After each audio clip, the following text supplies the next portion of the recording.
اخباركم ايه؟ وكل سنه وانتم طيبين وعيد اضحى مبارك عليكم. النهارده فلوج عيد 2024. هنروح السلخانه مع بعض ونشوف كده الدنيا هناك عامله ايه. متعودين طبعا كل سنه نعمل فيديو واحنا رايحين السلخانه، المجزر بلغه دمياط يعني.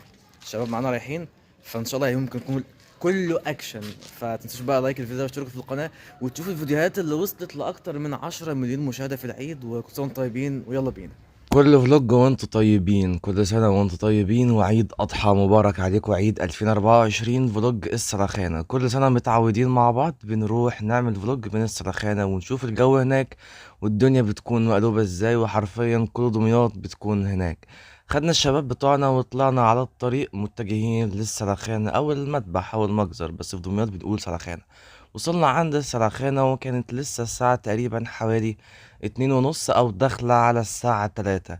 الدنيا كانت خفيفة إلى حد ما، العنابر كانت لسه فاضية، ما كانش فيه عجول يعني، أو ما كانش فيه حاجات كتير جدا. الناس كلها كانت لسه بتجهز، وكان فيه كام عجل كده، بس مش دول اللي احنا كنا جايين عشانهم.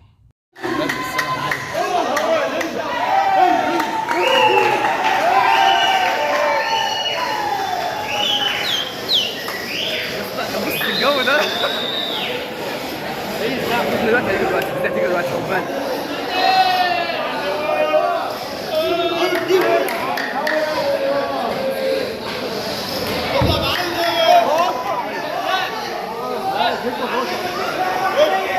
بعد العجلين دول دخل عجول البرازيل. طبعا كلنا عارفين، او اللي ما يعرفش، العجول البرازيل دي من اخطر انواع العجول وشقية جدا، وهنشوف مع بعض اكتر من 8 عجول برازيلي. ويعني مش عايز احرق حاجة، فيلا بينا نكمل الفيديو بتاعنا ونشوف العجول.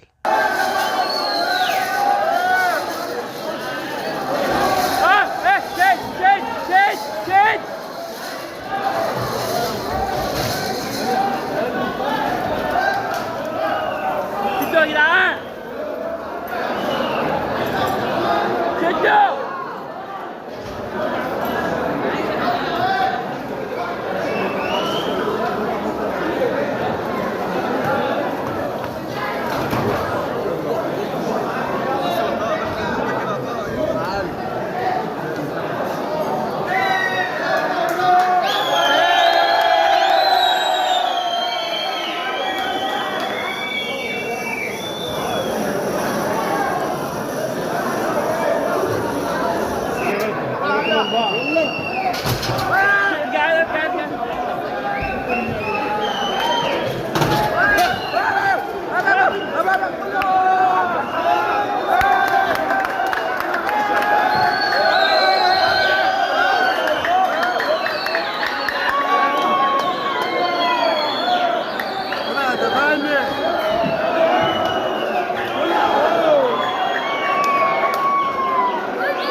وانت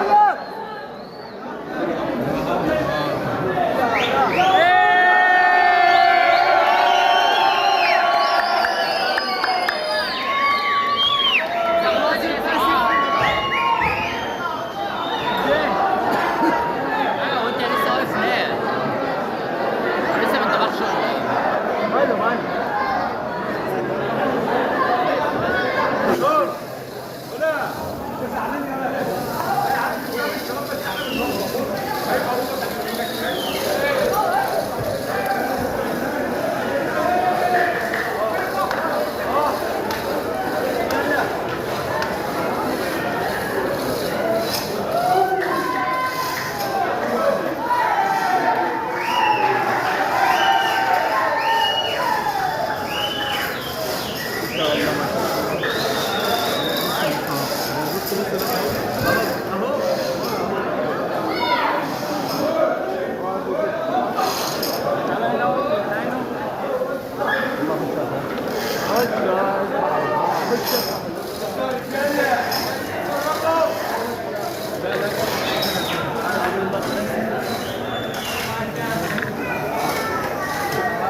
اليوم النهارده كان مليان جدا وكان معظمه عجول برازيلي وكمان كان فيه خرفان في الاخر كده فاتفرجنا عليهم وخلاص يومنا خلص. بس كده فيديو النهارده خلص. لو عجبكم محدش ينسى يعمل لايك الفيديو ده ويشترك في القناه وفعل زر الجرس. في الاخر اتبهدلت فقلت اخد لي دش او نص دش كده على الخفيف مكان اللي حصل معانا النهارده. لو حد حابب يشوف الفيديوهات دي كامله يبعت لي على فيسبوك يعمل اشتراك في القناه ويخش على فيسبوك هبعت له كل حاجه لان سياسات اليوتيوب بتمنع ظهور الدم في الفيديوهات. بس كده واستنوا ان شاء الله الفيديو الخاص باول يوم العيد وشكرا.